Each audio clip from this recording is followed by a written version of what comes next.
William Hutchison, Armenia Colombia Realty for Expats, and Salento Colombia Realty, own them both with Alba. I just want to offer an opinion today because I've had some questions about personal safety in Colombia. This is just my opinion, and you can take it for what it's worth. If you determine it's worth nothing, that's great. That doesn't bother me one bit. I'm pretty thick-skinned. If you get some value out of it, then hopefully it helps you if you're planning to come to Colombia. There's been a lot of talk recently about what's been going on in Medellin. The last number I see is 39 tourists that have been either murdered or deceased under mysterious circumstances. About half of the cases, I think, are still under investigation. I just want to set the scene for you and what the stories, they all sort of have a common denominator. You have people coming here, they go out at night, they go to a bar, maybe a disco.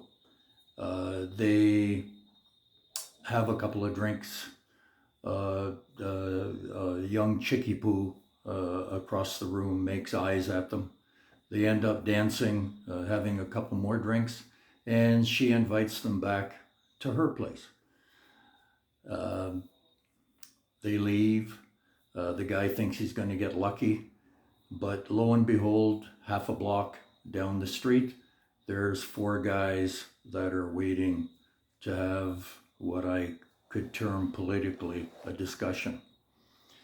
At some point too during the night, there may have been scopolamine that he's ingested, usually through a drink.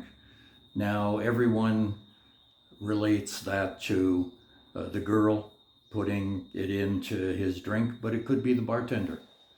He could be in on the situation as well.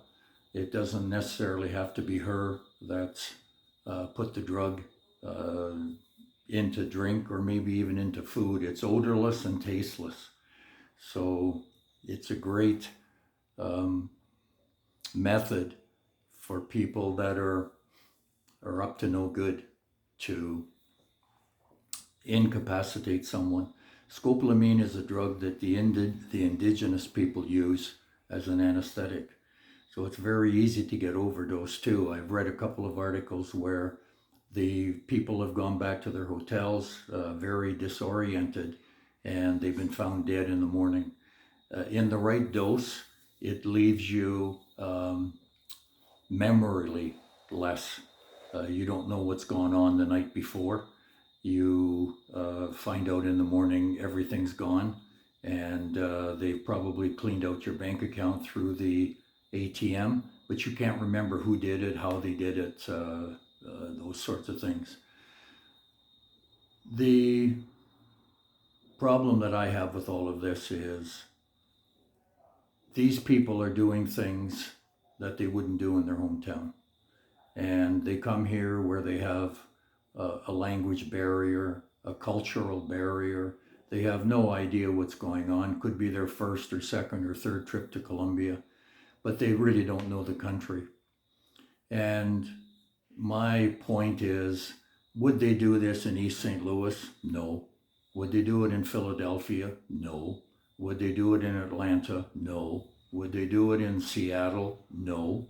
Portland? No. So if you wouldn't do it in your hometown, why would you come here and do it? The State Department, I saw their advice maybe 5 or 6 months ago now, a letter warning people about Colombia. Most of this, from what I understand, is going on in Medellin. I haven't seen any articles about other cities. And the State Department, probably written by someone that's never been here, knows little about the country, is laying the blame on Colombians. And there's no indication that some of this responsibility, it's horrendous, but at the same time, some of this responsibility has to fall to the people that are here doing things that they wouldn't do in their hometown. That's the bottom line for today. I think Colombia is as safe as anywhere in the world.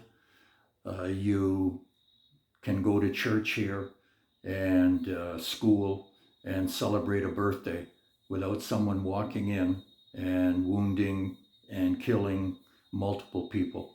It just doesn't happen here. I saw one a few months back, but it was a targeted drug hit and they killed 6 people. I haven't seen anything since. So if you're thinking about coming to Colombia, if you come with a dose of common sense, that's all you need. If you wouldn't do it at home, don't do it here. And in fact, there might be the odd thing that you would do at home that you can't safely do here.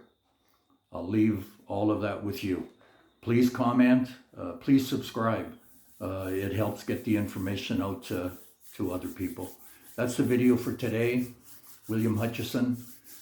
I live in Armenia, Colombia, but I also live in paradise, and you can too.